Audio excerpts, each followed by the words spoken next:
So anyways, guys, we're here after, I don't know, should we say the best game we ever seen, we ever witnessed, or is this a bit of a recency bias? It might be, but it was definitely among the most legendary and best games I've ever seen, for sure. In the Olympic context, I didn't think any game could top Spain-USA from 2008, the Beijing final. But this one did. This was better. Right. Amazing. And then the bad news is, I don't know if we'll ever see anything like that because of how it all came together from the narrative a year ago and the Avengers team, Nikola Jokic after an MVP season. I mean, it was a perfect puzzle to get to this game, and then the actual game itself, what we saw. Insane. And by the way, yeah, France played Germany. We'll have to talk about that too. We'll have to talk about that too. Do you remember yesterday? Unfortunately, they actually played basketball. I'm trying to forget. And it actually happened in the same arena. After what I saw in the evening game, I don't know if that was basketball. Defense ball, maybe. Right. Two completely different games. One to forget and one we'll never forget.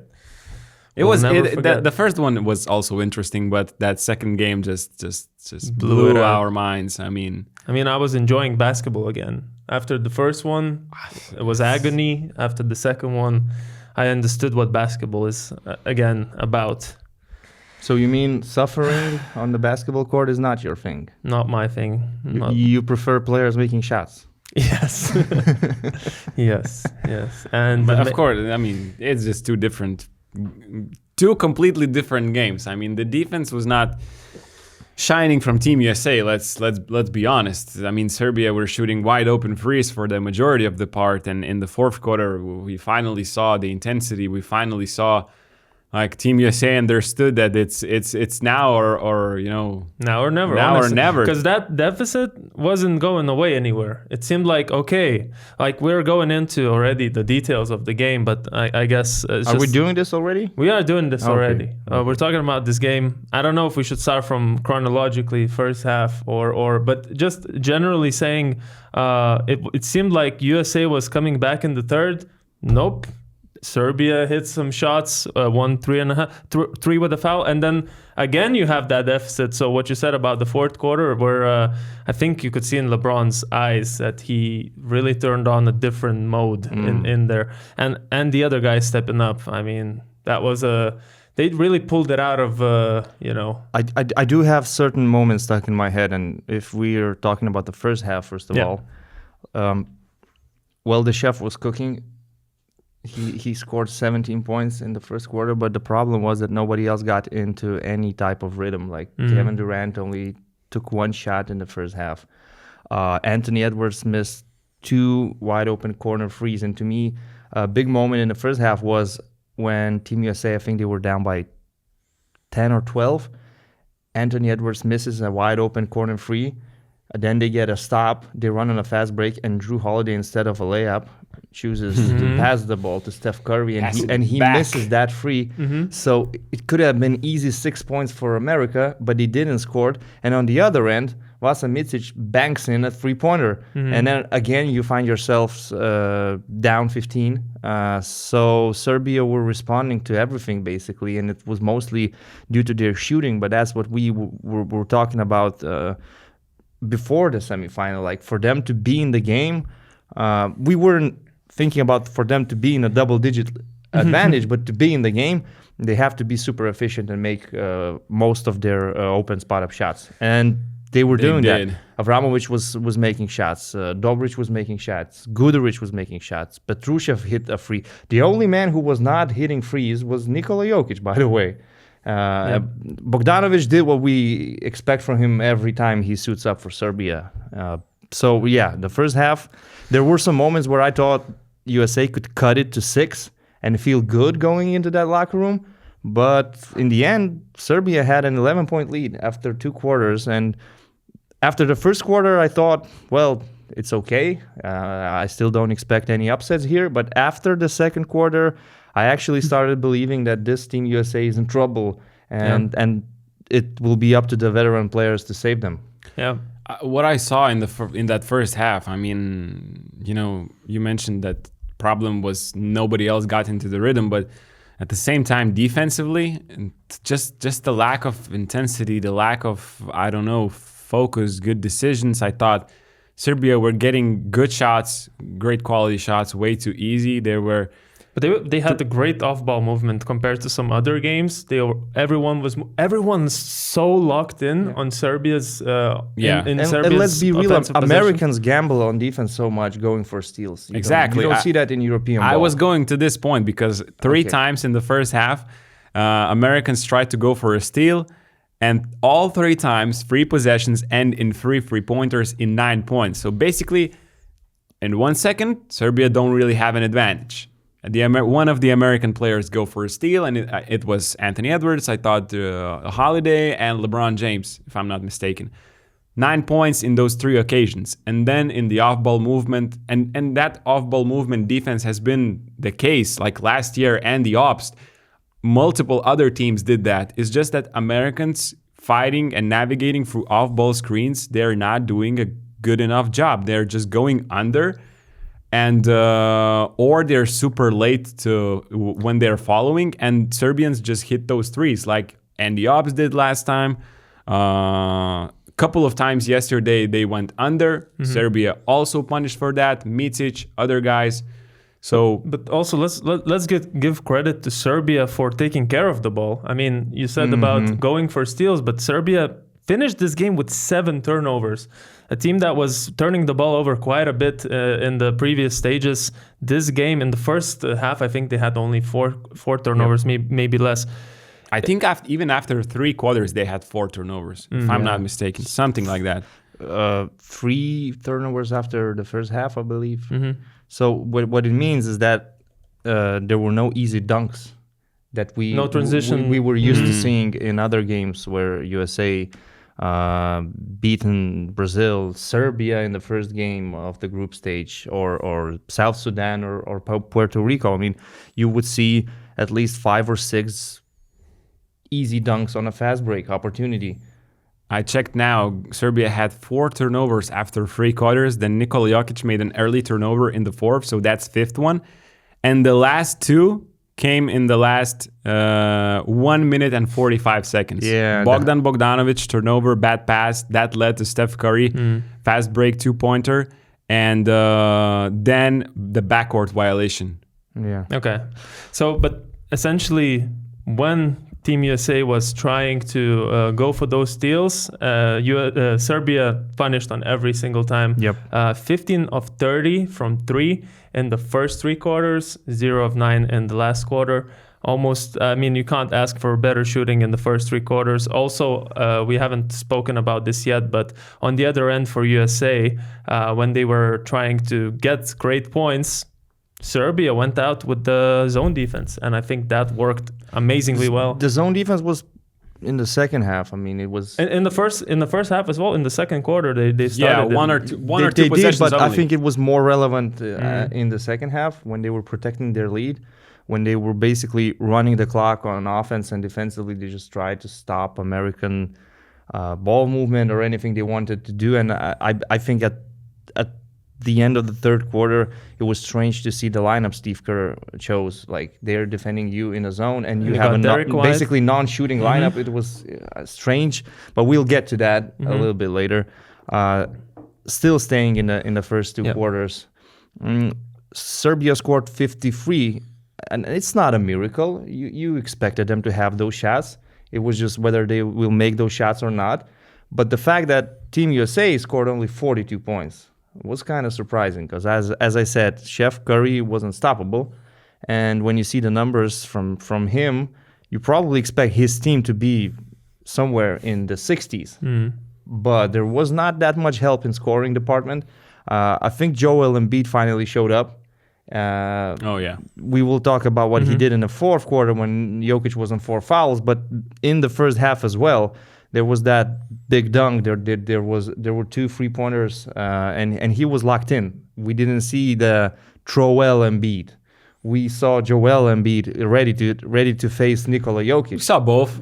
Well, after the game. After the game, okay, he was but throw after L. the game, it's a different story. Yeah, I know. But in the game, he was focused on playing basketball. And he was the only guy who could defend Nikola Jokic one-on-one, because when we saw Anthony Davis or Bam Adebayo on the court, every single time Jokic got the ball in the post, there was an advantage, and Jokic either got a foul drawn or a bucket. Although in the pick and roll defense from the handoffs, I don't think Embiid was that great. Like Bogdanovic managed to Because Embiid get always his shots. drops, so that's maybe their strategy. But that's the what he beauty can of do. Jokic. So this was not a good shooting night for him, but the man just controls the game. Every handoff, every screen he sets, every pass he makes has a purpose, and it always works. I don't care about the stats. I know that LeBron got a triple-double, but Nikola Jokic facing Team USA again just proves that at the moment he is the best player in the world, and I think the gap is just getting bigger. If we talk about Giannis, if we talk about Luka, I know that Nikola Jokic is surrounded by better teammates than Luka is in Slovenia or Giannis in Greece, but he just makes everyone so much better and life for everybody else so much easier. It's crazy. If up until this game you somehow, maybe you as a fan did not watch much NBA, but this game showed us once again, and to the beginners maybe seeing Jokic, just how good the others can be around him, how much easier the game is with him. This game was just a perfect testament to that, and I just wanted to go back to Serbian defense, and I think Svetislav Pešić also did an amazing job talking about those defenses. I thought it was masterfully manipulated by him. The way Serbia did not play zone defense up until this point of the tournament. And I was like, before this game, I was thinking, will nobody play zone defense against Team USA, which has been historically going way back 20, 30 years ago. If you play zone defense, this was the number one weapon, not your three-pointers. The zone defense was the main weapon against Team USA. And Serbia did that for the first time in this match. It kind of worked. Team USA, I don't know. They looked like it was the first time of them seeing zone, to be honest. I did not see any scheme, just passing the ball, just shooting random shots. But I thought as well that Serbia did a great job, going through switching defense, the hedge defense that they had, and the zone defense. So they were kind of going back and forth between these three defenses, and I thought it made life really much harder for Team USA for the first three quarters. And after the first half on our Discord chat, there were a lot of comments about the refs already. I said to the guys, at the moment, I wouldn't say the game is called one way or the other. It felt pretty balanced. Of course, there were bad calls on both ends. It's okay. In the second half, I think we'll get to certain moments in the game and the calls that were made. But first of all, USA started pretty well, got the lead, got the deficit down to 6 points. And then we saw Vasilije Micic actually stepping up for the first time in this tournament properly with that mid-range shot, then a three-pointer, and the not the dagger, but the shot that really stopped the comeback was Guduric making that three-pointer with a foul. 3-1, yeah. That was a 15-point lead then, which KD put it with a shot got down to 13 to go into the fourth quarter, but. Just morally, how do you feel as USA? You seem to be back close in the game, and then that happens. I mean, it was a lot of character for them to get back in the game in the fourth. Moment where I thought that these guys are in deep trouble is when Bam Adebayo pulled up for that free against the zone. Mm-hmm. Well, I know Bam hit a couple against South Sudan, but this is the semifinal of the Olympics. This is not the time to do stuff that usually you don't do. And you are down by 13. It's not like you're up. It was plain and simple after the third quarter. If they can win, they can only win with LeBron, KD, Steph playing the whole fourth quarter, and nobody else. Nobody was expecting any sort of help from Derek White, from Anthony Edwards, or any of these guys. Apart from maybe Devin Booker, who also had a big play, let's say, in the fourth quarter. But the third quarter, yes, it is very important that Team USA started with more aggressive defense, let's say. It was still not to the level you need to stop Serbian offense, but they were more aggressive. So they were making it a little bit harder for Serbia. And it seemed like, okay, they might take over this game. But then, as you said, these Serbian players had so much belief in themselves. Like, there was no way any other team in the world could beat them at that moment when the way they were playing, the way they were performing, the level of effort they were putting on the court. So yeah, that was the moment I started believing that this might actually happen. Because after the 2 quarters, I thought, yeah, they're in trouble, but there's 11 points. 20 minutes to play. They probably will have a run in the third quarter. You know what they say, that the best teams always play best in the third quarter.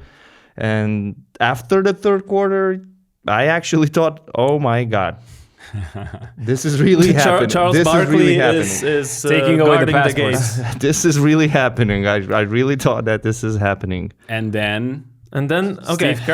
Steve Kerr. Okay. I think one thing I thought about, Steve Kerr moves. It's I didn't think Anthony Edwards should have played in the second half. He was horrible in the first half. And but Steve Kerr responded. Start of the fourth quarter, he brings out the lineup that I don't think played any single minute together. In these Olympics, LeBron, KD, Steph, AD, and Booker to start. So basically, it's LeBron, KD, and Steph together playing, and that basically changed the game. I mean, of course, there was Embiid in the place of Davis a bit later, but we have not seen this lineup. I don't know if you had to wait so long to actually see it, to be down 13. There was never a need, honestly, for Steve Kerr to pull it out. But you mean in this game for them to maybe? I don't think up until the fourth quarter his game management was good. I don't think that the decisions were great. Although he stopped playing this high school basketball where you play lineups, like 5 guys start and then other 5 guys step in. He shortened the rotation, but at the same time, the third quarter is already a problem, and you're still trying to give minutes to Derek White, for example. That didn't make much sense. I thought he should have cut the rotation to 7 players earlier, a lot earlier in this game. But as you said, it's better late than never. And the fourth quarter, he got it absolutely right. He picked the players that could save his team and save the Olympics for USA. Right. 3 MVPs. 3 MVPs and 4 MVPs with Joel later and I want to say and a Cameroonian and one naturalized and one player. MVP on the other end. Even Team USA needs a naturalized It's player. not the first time, by the way. Did you know the story of a certain Hakeem Olajuwon? Same position too. Yeah. Let's talk about that fourth quarter, a legendary quarter for sure, but also for Serbian fans, I'm sure it's a very frustrating quarter because of a few moments, one of them being Kevin Durant hitting that 3 from the corner, Jokic's 4th foul, pushing AD into KD, and the issue there was the ref whistled the foul on Jokic, his 4th foul, and KD's shot was counted in. When you look at the replay, the push happens before the shot was even up in KD's hands, but the whistle went off only after KD released the ball. So I don't know if they couldn't look at it that moment, but I thought this was the biggest moment and the mistake from the refs for sure for counting that bucket in, because then Team USA got the possession. Devin Booker hits a shot, a 3, so you got a 6-point swing, and the momentum completely shifts to Team USA. And I don't know, what did you guys think in that possession? Do you agree this was the biggest moment and it was a referee's mistake? It was a huge moment. It's a 6-point play, and from 9 to 3, right? Yeah, and no, it was from 11 to 5. Okay. The score was 78-67. Durant's shot counted 78-70. Then they set those nice screens for Booker, freed him up. He hits the shot to 78-73. Okay. I have a great memory with these things. as you can see, I don't have any play-by-play. Yeah, you really watched the game at 3 a.m., bro. I'm a genius. Look, I think we need the show. Give me the control, which is coming out Donatas soon. URBONUS. It is because I have like two thoughts. So the first thought is when the foul happened, and let's be clear, it's a foul. He was pushing him. Yeah. When the foul happened, the ball was still in Kevin Durant's hands. Mm-hmm. But do they call it when he releases the ball, or it counts as long as he's already in the shooting motion? What is the exact rule? I think the shot needs to be off already. So the ball needs to be released, right? In what I've seen from the past, for sure. Because he was in a shooting motion, but he still had the ball in his hands. Yeah. And but the whistle went off only when, like I said, when he released the ball. But without whistle. replays, it seemed fine. Like it seemed that they called it right without the replays. Just because you hear the whistle go off. So that's what I'm saying. Without the replays. Mm-hmm. But after the replays, you have certain doubts, and you start thinking that probably they shouldn't count the bucket. And then, as you said, can they review it? Could Pesic challenge it? I mean, this seems like a situation you could review. I've seen the foul before a shoot.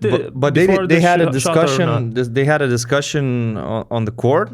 The refs, I mean, and they decided to count the shot. Yeah. So yeah, it was a big moment in the game, and I get why Serbians might feel. But it's not just one moment, you know. But we're talking about this moment right now. So sure. that's what I'm saying. I get why they might feel hurt. Yeah. But also at the same time, Americans made their shots. That's true. KD hit his shot. Jokic was pushing AD. Booker made his shot. I mean, at the end of the day, it was basketball plays. It's true. At the same time, what we talked with Augustus just before the podcast, LeBron and his carrying of the ball, was not called a single time. Joel's travels. You could definitely see. I think I'm not sure if this was the moment thing, but the refs definitely seemed like a little bit starstruck from. You know, actually, this is LeBron, this is KD, this is Steph. I mean, LeBron was yapping at the refs the whole game. Not a single warning. On the other end, Serbia gets a technical foul. I've never seen Bogdan Bogdanovic that angry.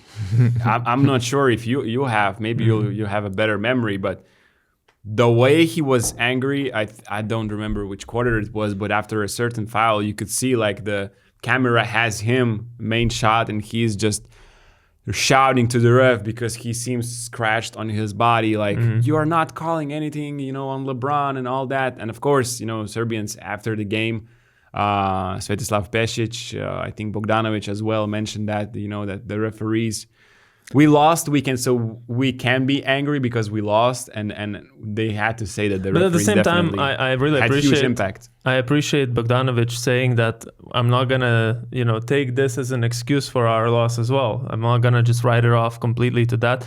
Serbia did miss all 9 3-pointers in the fourth quarter.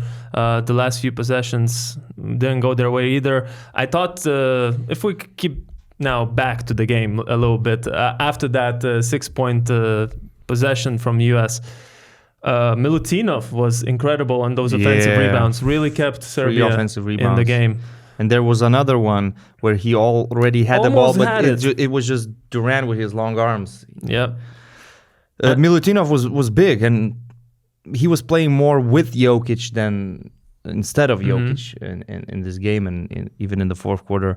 But then when he had to face Joel Embiid in the paint after that N1 play, it looked like he couldn't even breathe anymore. So you needed to put Petrushev back on the court. Which meant that Jokic had to be on Embiid. And Jokic played with 4 fouls. We know all that. Yeah. Embiid traveled on his drive for the dunk, but then on the next possession he was called for a travel, which might not even been a travel. It's strange. Like he wasn't called when he definitely traveled, and he was called when I'm not even sure if traveled at all. But they were going to Embiid on offense to be aggressive just because Jokic had 4 fouls, and the thing was that Jokic couldn't be as aggressive as he should be against Embiid defensively. So it it was so easy for Embiid. He just takes the ball, dribbles to the free throw line, and pulls up for a mid-range shot. And we know he's capable of making those shots every night, every time. And yeah, so his points were crucial as well. But then Serbians, I know they were tired in the fourth quarter, it's obvious. So it was hard for them. So they had to basically just run the clock and pull up for any shot they could get at the last second of the shot clock. They were trying to waste the clock from probably second or third quarter with those inbounds. And Nikola Jokic is the best person in the world, basketball player, to do that.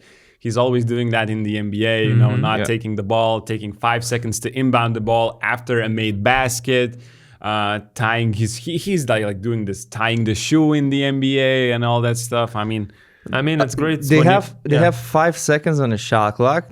Micic has the ball in his hands. They force a switch. There are 4 seconds on the shot clock, and Micic still passes the ball to Jokic, and he's starting to post up the smaller guy from the 3-point line with 4 seconds left, and somehow still gets a decent look at the basket. There were basically 2 or 3 possessions that could have killed the game, and I know the one that people are still probably replaying in their heads is Dobric. That screenshot, Dobric being just crazy, absolutely wide open. 2 minutes, 34 seconds left. And we're talking about Dobric, who has been making shots. He was in 3 these of 4. Olympics. He was 3 of 4 in this game. And not only this game, he hit 3 against Australia. He was one of the better shooters for Serbia in the group stage. And now he is wide open. There's nobody near him. And maybe that makes the shot in a certain way even more difficult. There's nobody in front of between him and the rim. Yeah. There is actually no one. That happens almost never in the basketball game. The guy that's standing under the rim is the first guy in his path when you're looking at the rim, and it's LeBron James who's just waiting under the basket to see if this shot goes in. Like he can just take the ball from the net, and I don't know what he was expecting, and this would have been a 5-point lead for Serbia with 2 minutes and a half left to go. Instead, we get a miss, and then Curry, that's the next possession, gets actually Dobric stumbles on a screen. But that was a tough screen set by Embiid. But also, I feel like he was definitely still thinking about that shot a little bit right there. Hey, but anybody who played basketball at any level probably would agree with me, and I'm just let's say a pickup basketball player, but you feel so much better with those rhythm shots when there's somebody trying to run, to approach you, to contest in the closeout, and when you have all the time in the world to take the shot, it disturbs you. It's not the best position to be in. Honestly, I'm saying that. I'm a decent shooter, let's say, in the level that I play. But I would prefer to have somebody running to me, somebody with a hand in my face, rather than being absolutely wide open for 3 or 4 seconds, standing there and taking that shot. And of course, it's not like he airballed it or anything. It still seemed like a good shot. It seemed like it might go in. And the game was not even over after that Steph's 3. Next possession, Serbia. I think, did they miss or did they turn the ball over? LeBron got a steal, I think. Or after the rebound, he just went coast to coast and scored the layup. Yep. And then we had another... Dobric makes a shot, cuts the lead down to 5. Then Bogey has 2+1. Oh, that 2+1, man. Against Embiid. I was a bit strong. Worried. I was a bit worried the foul was not going to be called because there was so much contact, but the whistle came a bit late, but it did come. Crazy play. But man, it again just shows what type of player Bogdanovic is. He's just a killer. He's just... Man. There's flames in his eyes every time he plays for Serbia. It's crazy. He looked... Do you know that meme, that photo when LeBron played Game 6 in Boston? When his legacy was on the line, Miami versus Boston. Yeah. And he goes out there, scores like 45 and gets a dozen of rebounds, makes every shot in the first half. And he has that look. Bogdanovic kind of reminded me. Or yesterday Kobe with that- his jaw. That's I true. cannot remake that. I'm not that good. And unfortunately, Yep. in the end, I mean, it's. Hey, did you notice that LeBron took off his Band-Aid? Yeah, he did. Shit gets serious when LeBron takes something off his head. Guys, I have a business idea for you. I don't know yet how I would call it, but the idea is this. We take Kevin Durant's Twitter account and we look at the best tweets, put them on a t-shirt, and sell them somewhere. Where? I don't know, maybe on a website? Probably most people do their shopping online these days. Exactly. The shopping malls are dying. So it's we coincidental we have a Hostinger screen right behind us. Yes. A service that they provide is creating websites, I believe. Yeah, and you know how important it is to have a good name for your website. Yes. So that people remember it and they will recommend it to their friends. Otherwise known as the domain. So do you guys have a option for me that I could use? Well, I came up with kdtrade.com, as simple as that, because it is linked with his Twitter account. Mm-hmm. it's probably already taken, but He might sue us for all of that. he But might not just be able to take that domain. But I have a name. so we add some numbers, like his account is kdtray5. We make it kdtray6.com or 7 because that's his number. What about Easy Money Twitter? Easy Money Twitter. Let me think. So Kevin Durant, historically known as a snake. Cupcake as well. Slim Reaper. Twitter is a little bird tweeting. Now it's X. Nobody calls that X. Yeah, nobody does actually. Elon Musk. So nobody. While you're rethinking, KD actually wrote another tweet. Like you could actually tell he woke up after going to sleep at 5 a.m. in Paris time. Like he requoted and said, "Will's upset because the tweet was some people are saying me calling KD a scumbag was too harsh. So I'll rephrase: he's a petty, insecure, little ignorant bitch."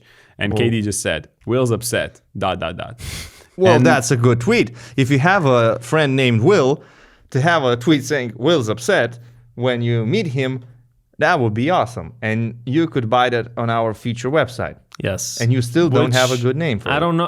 I'll choose from one of your names, to be honest. But one thing is for sure, we will not be building this website On our own? On our own, because that would be crazy. That would take too much effort, too much time.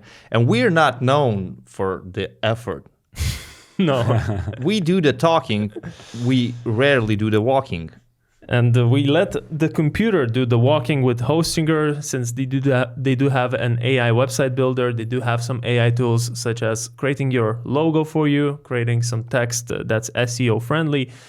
They can make your website into a mobile version very simply. There's a bunch of templates if you don't want to use the AI tools. And even you can add sections to your already built website with AI. Just say, okay, now I want KD's tweets to be customized in a certain clothes that you can choose a specific, let's say, specific model of the shirt and stuff like that. You just say that in text, and the AI website builder will add a section like that to your website. So with Hostinger, you get also, if you get a 1-year hosting plan, you get a free domain.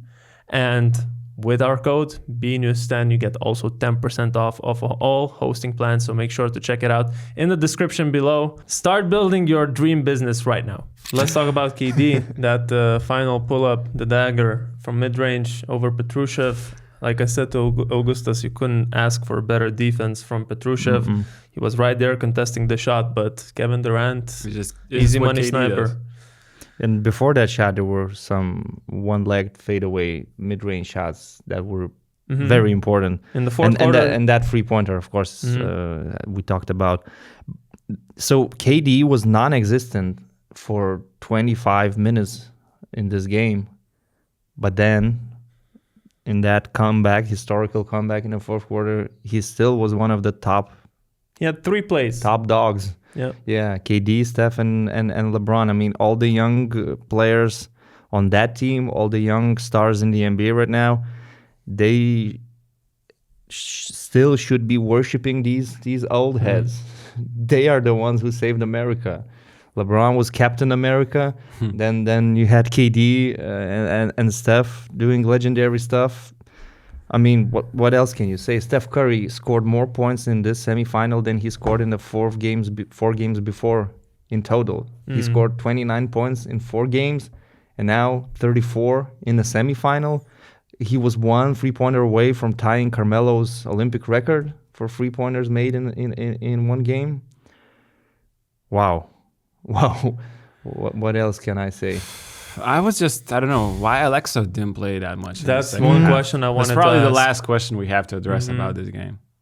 That was interesting because Mitsic... I have another one, but just we'll get to that. About Alexa. I mean, how can you answer this? Because I don't really have... He only played the last minute of that 4th quarter after being crucial for the first 3.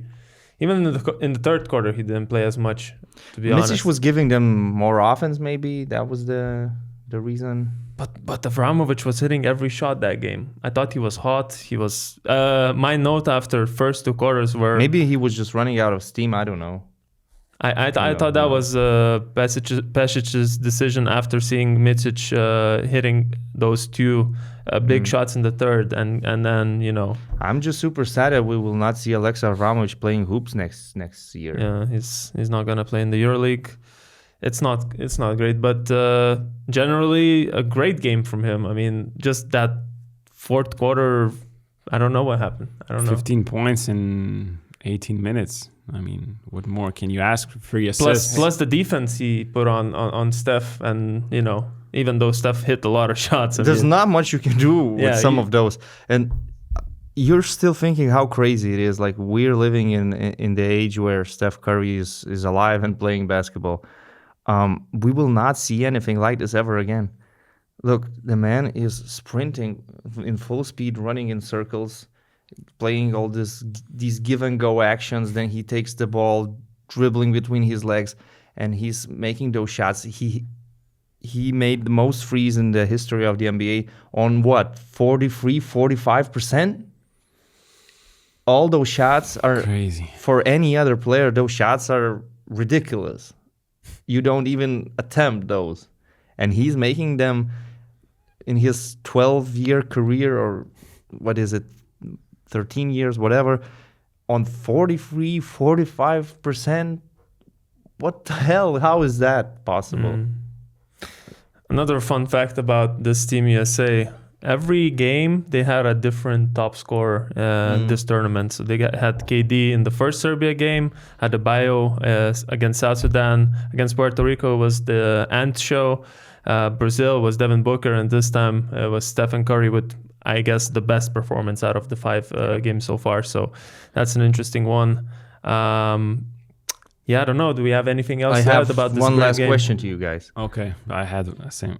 You had the same question? Not the same. No, I also had a question. In the 4th quarter, with I think 2 minutes left, did you notice Coach Melo? Oh yeah, Carmelo Anthony was basically after. pointing fingers and saying to Kevin Durant, to all these other guys, where they need to be. Like he was setting up their offense. Carmelo Anthony was there and just, you go there. That was so funny. And Bogdanovic going at Melo with this thing after he hit a couple of threes. That was also amazing. Did you see the message from Carmelo to LeBron? LeBron actually posted it on his own Instagram story that Carmelo said, you'll have to get it done the hard way. This is it. That was Coach Melo. You had a bunch of coaches over there. That was Spoelstra, Lou, and Kerr. But then you also had a head coach on the other sideline. That was Melo. And fun fact, Coach Travis Scott was also there. Coach Travis Scott, I don't know if he helped. Coach Travis was jumping on those chairs. I'm not so sure if he helped. But Melo, yeah. And you know he sure did hype the crowd. You know who just spoke with Melo? Our own Donatas URBONUS just had an interview. So that's coming out tonight as well. He spoke with Dirk, spoke with Melo. What's next? It's working overtime. I mean, I don't know. Is he coming back to this? KD? I don't know if he's coming back to this seat, because after talking to these guys, your career is kind of solidified. Do you have anything else to add? You said you have one more point. Question to read is the same that we talked already. I mean, Team USA won, but it was mainly you needed an amazing performance, and you needed Steph, KD, and LeBron to save you. Yep. Three guys who defined the last decade of basketball in the NBA. Fact. And basically, what's going to happen with Team USA in the Olympics when these three guys are not there? I mean, they'd still be great, but you will not see them as some sort of mythical team that you cannot beat. Exactly. But at the same time, so Anthony Edwards is what, 22, 23? No, he's going to be there for. You have Halliburton and Tatum in the end of this roster right now, so they will be one of the more important players after 4 years probably. Chet Holmgren might turn into a monster in 4 years' time. But none of those guys are These KD, are not- LeBron, and Curry. I know. They'll still be a superstar team with so much quality and still the favorite to win gold. But you won't see those legendary players that can just flip the switch. That basically, make you fear them even before you touch the floor. I get it. You don't see that much greatness anymore from younger American players right now, because the league is the faces of the league right now are Jokic, Giannis, and Luka. SGA, Embiid is American. Okay. Well, supposedly. 1/3 of Embiid is American. Yeah. So His passport. he has free passports, right? So I agree to your point, but they will play in Los Angeles at home. Who knows what roster they will have, but I expect, for example, Anthony Edwards, after gaining so much experience playing in FIBA, last World Cup, these Olympics, to be much more mature in 4 years' time and to be probably the star of the show. So you don't expect him to do an RKO to an opponent after the match? She's doing this. I mean, the next step is what? Hey, yesterday when he was dancing there, celebrating, I was kind of angry. I was thinking, you didn't help. You should be kneeling in front of LeBron, Steph, and KD right now. Thank you for giving me the chance to be an Olympic champion.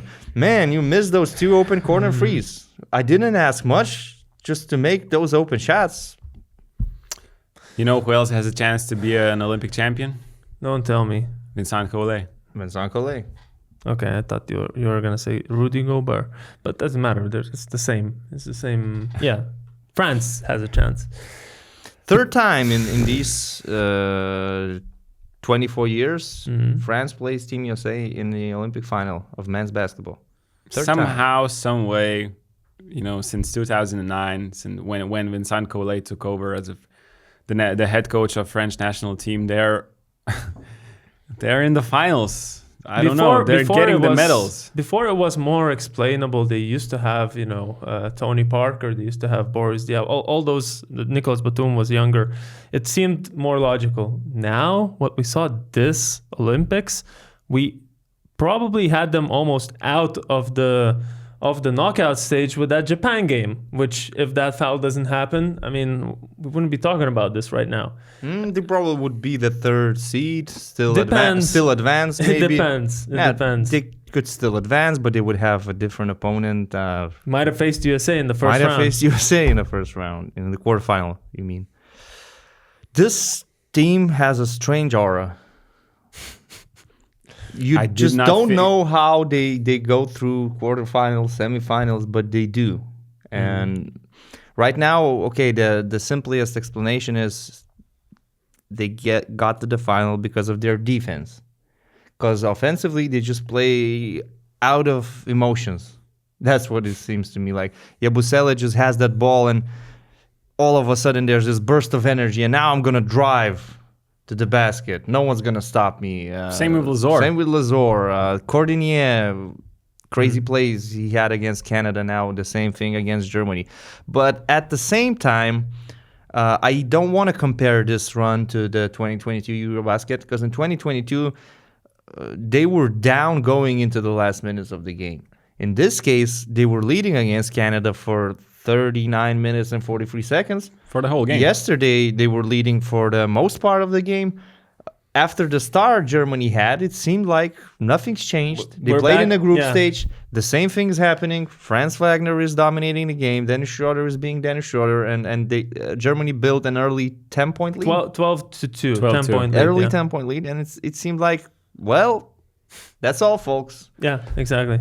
But also, like, those advantages they had against Canada, you know, in the post and creating from there weren't there. And right away we saw first possession from France. I was like, oh, okay, that's what it's about. That's how it's supposed to look like from France. Not what we saw last time with Canada. This is the real French offense. Like, ball got stuck. They put up a shot from a three-pointer and it was a stuck possession. But then game changed when the EuroLeague guys went on the court. Cordinia again got them back in the game with some shots. But still, you don't put this win on their offense. No. The only reason they won was the way they protected the paint. Germans just couldn't get to the basket. They They trying. could get to the basket. They but were trying. They were nothing driving. there. Dennis Schroeder was trying, but it was an impossible task. And the only way for Germany to win was to knock down freeze, which they didn't. And they started hesitating. Franz Wagner was gone for 20 minutes or so. Even more, if not more. Schroeder tried to be the hero, but it was not the day where he saves Germany.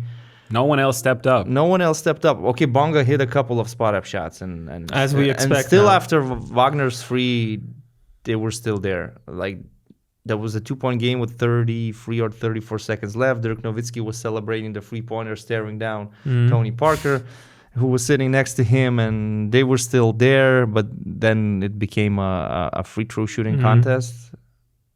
You know, they could have had a chance, but France just lost his footing, and after that defensive rebound, that was the crucial point. He went to the ground.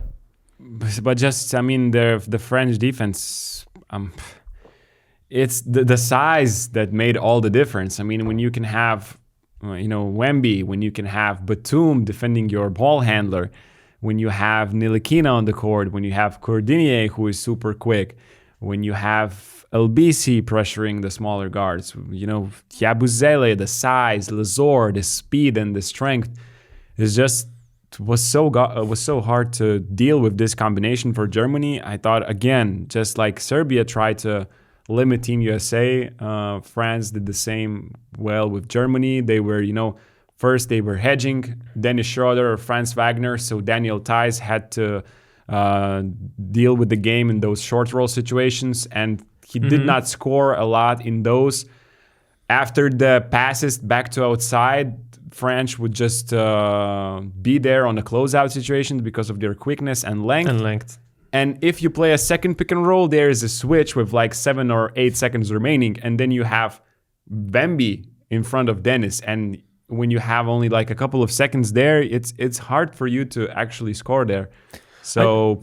But those, you could say those qualities of France were there in the first game. What was so different in this game that Germany couldn't attack France? I think the flow of the game was different. France was still playing a lot of minutes with Wemby and Gobert, and even in the starting lineup.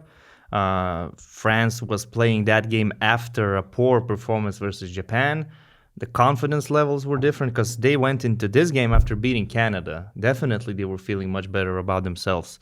The home crowd was much more into this because Germany in the first game just sucked the life out of that building. There are a lot of factors why this game was so much different and so much more difficult for Germany. Because in that first game, Germany got a lot of offense from their defense. France couldn't get good looks. When you don't finish your possession with a logical shot, you usually don't set up your defense as well. So in this case, I'm not saying that France was scoring on high volume or the percentages were so very good, but most of the time they would finish the possession with a normal shot. After that, they could set their defense, whether they go for the offensive rebound or not. Wemby was 4 from 17 or 4 from 18, but most of those shots Well, Wide open. wide open freeze. It's not like he was pulling for those crazy fadeaways. Just a couple of occasions, maybe. So he can make those shots. I mean, if he hit 3 or 4 of those 3-pointers, it would be a different ballgame, and Germany wouldn't even have a chance. And he made the most important one. Yep. After missing the first one on the same possession. Like, he had the same confidence on the second shot. Yep. After missing, 12, 11 shots And before. this is a 20-year-old, so that's pretty impressive. Playing in his first Olympics in his home country in Paris. I think a lot of factors are there why this game was so much different. But the main one to me is that this French team now believe that they can actually win after they beat Canada in the quarterfinals. They probably sorted out all of those internal issues they had, those conflicts they had, the comments to the media by Evan Fournier and the response by Vincent Collet. These things are in the past right now. Gobert, whether he's sitting on the bench because of injury or not, because he's still playing 4 or 5 minutes, it helps the team. We just talked about it, and he has to deal with it. He's still part of the team. He will still get his medal. So there's no point of being frustrated right now. But it's just so much better when you have Wemby with Yabu, Lesor as a backup center. It makes so much more sense. You know, when you have guards, defensive guards. Yeah. Those guards, apart from Fournier, apart from Cordinier, who is more like a wing, they don't have guards that can create or even knock down open shots. So it's actually Yabusele and Lesor there with Wemby is a much better fit because these guys can score. And they can post up. And they can post up. And even in the first quarter, we saw that after the early 10-point deficit, they went to Yabusele, who just scored a couple of times inside, passed the ball outside, got good shots. So Gobert might increase your already elite defense to a little bit better level, but at the same time, offensively, you just don't have anything with him. Yep. Especially if you play him with Wemby. Yeah, exactly. That's a fact. Actually, Collet changed his guard rotation a little bit in this game because versus Canada, DeColo and Strozel didn't play at all. They played some minutes in this game. I was surprised, actually, when I saw DeColo on the court. Yeah. I was really surprised, but okay, there was nothing wrong with him defensively. He got 3 fouls in 3 minutes. But okay, it's not like Germany scored a lot of points on him or anything like that. I was just surprised that Vincent Collet put him on the court. Yeah. Strozel is a different case, maybe. I still feel strange that this team is in the final, but they deserve it. I mean, they deserve it because of their defense. Yep. And now, I don't know. Hey, sorry, one more question. Yeah. Do you think that this Ben Wallace image adds plus 10 to Gershon's defensive rating? I don't know if it adds plus 10 to the defensive rating, but he has been just France's aggressiveness. Best player in these two games. He's more intimidating with that look, right? And more aggressive, like just a beast on the court. I said to Augustas yesterday, who would you rather fight, Lesor or Yabusele? I would surrender on both occasions. You don't have this. You don't have this option right now. I don't see any difference which one of these guys destroy me. Exactly. Look, Gershon Yabusele is proving one thing, that the art of pure power forwards is not dead yet. Especially we saw that against Canada, where Canada didn't have anyone you could label as a power forward. Germany had stronger bodies, but still he went through them. Moritz Wagner, Johannes Siemann. Vogtmann actually made 3 mistakes defensively against Yabusele that cost Germany some points. But yeah, you still have those true, strong, physical power forwards in the game today, and Gershon Yabusele in Europe is probably the best one right now. Right. I agree. Now it's even a debate which matchup would have been harder for Team USA, Germany or France. Germany. You still think Germany? I still think Germany, because what Serbians did, they showed how you can hurt USA when you make shots. And I think Germany has much better shooters all over the court in every position. And I just don't see France, let's say, making 16 threes in a game, even if those will be open looks. I don't really trust Cordinier or Albisi or Nilikina to make so many shots. But maybe 70 points is enough if Team USA scores 69. What are you talking about, man? 70? What are you... Brother. Hey, listen, I'm saying... What's that? I'm not saying it seriously, but... Yeah, I know. That's people don't get that we're just bantering each other. But in terms of USA attacking this French defense, what do you think are the keys? Is it just making the shots? Because the paint might be clogged up, we know that. But is it about the perimeter, guys? But I mean, if you have Joel Embiid playing the same way, you have a post option as well. So it's not like Daniel Tice trying to post up. It's not Kelly Olynyk.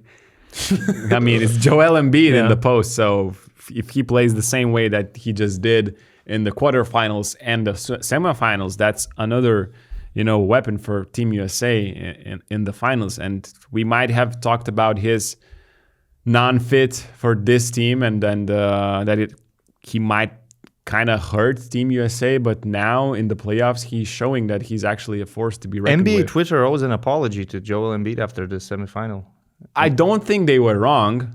No, they weren't. But now the compliments need to be as loud as the critics that were before. So you're not a believer in Matthias Lazord stopping Joel Embiid in the post, brother.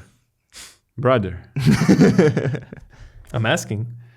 No, I don't see. Look, this might age not like a fine wine, but I just don't see France having a chance to beat Team USA. Like, I don't see France scoring more than 80 points, and 80 points is already a lot for France.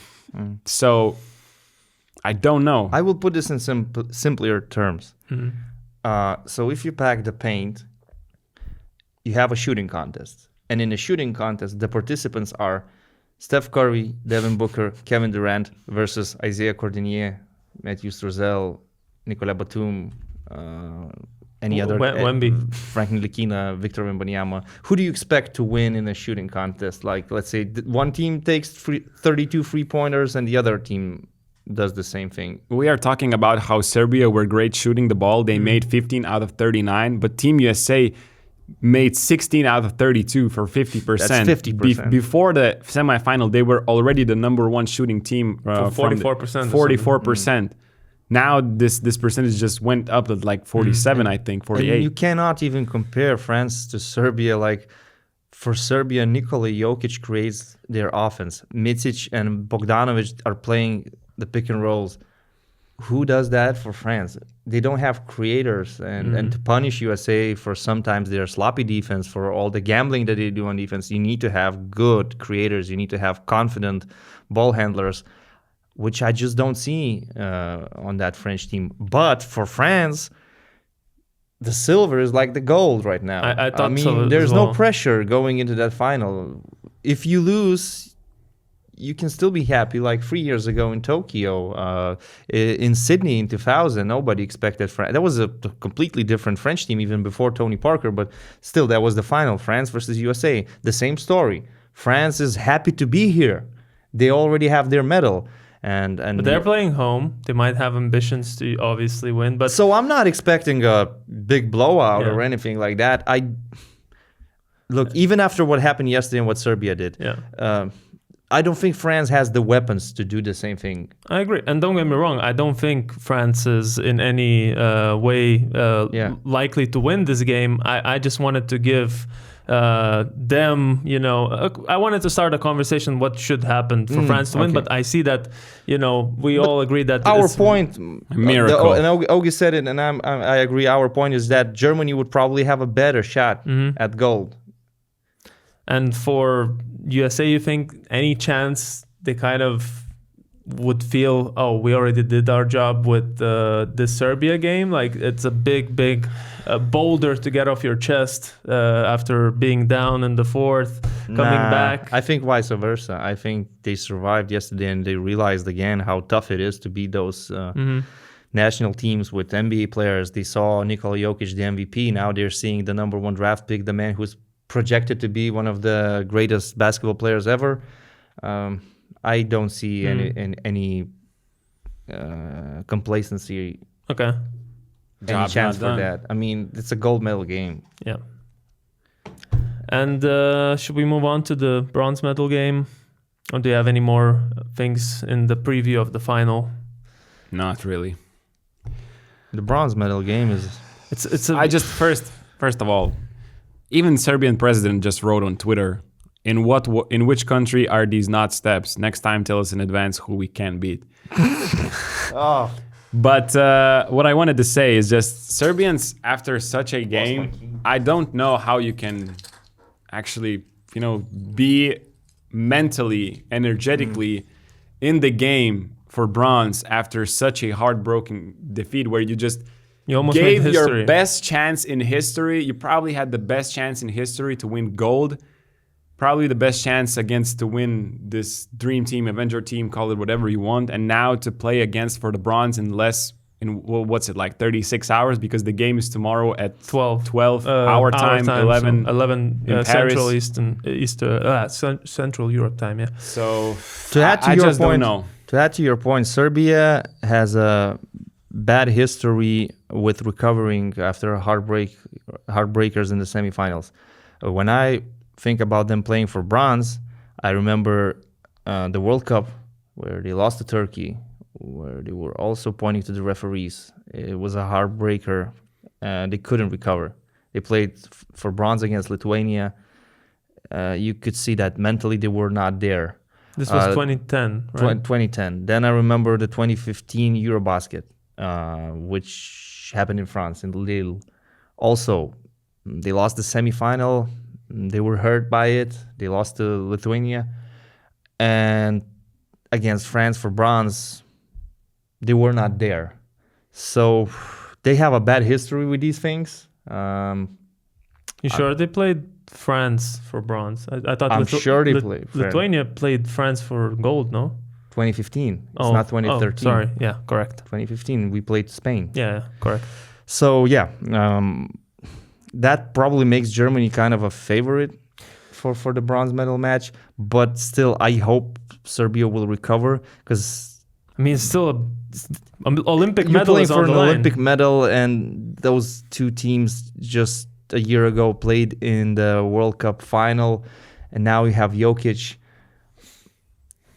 It should be a fire game. I just hope the players will somehow recover from the loss. It seems like it could be easier for Germany because Germany as a country is in this stage for the first time ever.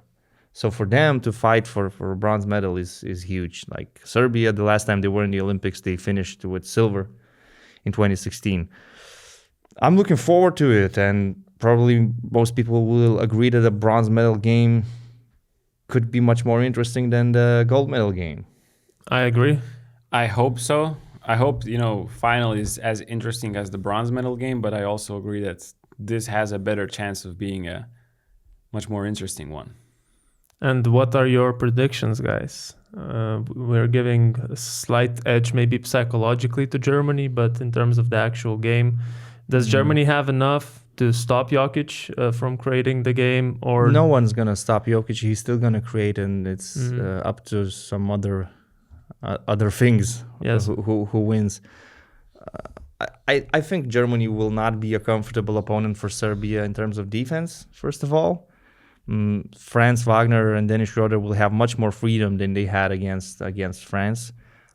We can remember what happened with Patty Mills and Josh Giddey and how tough it was in the quarterfinal.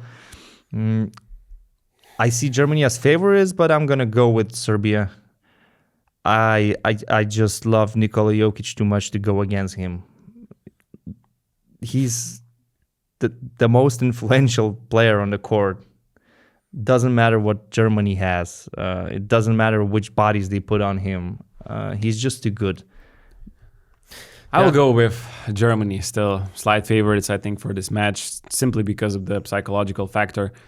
First of all, I don't know what the energy is going to look like for Serbia. I don't know if they're going to make those threes that they made on a high percentage against USA, I feel like strategy might not play as a huge factor in this game. I might be wrong, because it's still an Olympic bronze. It's still a huge achievement would be for both of these teams. But I just think that's the heartbreaking loss for Serbia will play a huge part in this match. Yeah, I agree. Because you're going potentially from winning the gold medals and eliminating the best team in the tournament and the team that was assembled to, get all the biggest stars, to potentially either finishing without any medals or getting a bronze. Hopefully, like you say, they will recover. In my opinion, I feel like Serbia will stay in this tournament as a team that only lost to the gold medalists. I feel like they're going to take this win against Germany just because of Nikola Jokic, similar to what you said. But I expect a very competitive game regardless of how it ends. So it's going to be a morning game, which is also tough. Like to recover mentally after a loss and then play early in the morning, it's not easy. Do you guys think that French people were supporting Serbia yesterday with the mindset that if Serbia wins, we could be Olympic champions in Paris? I don't think Team USA has that many fans. I saw KD saying that hearing USA chants from our sector was a great feeling. No, but culturally, French basketball fans or German basketball fans are much more into NBA than the EuroLeague. I think they support those stars like LeBron and KD. But I agree. Maybe French fans were just thinking, like, pragmatically, we have a better chance against Serbia. So if they win, we could dream about the gold. What about Joel Troel factor as well? That changes the landscape.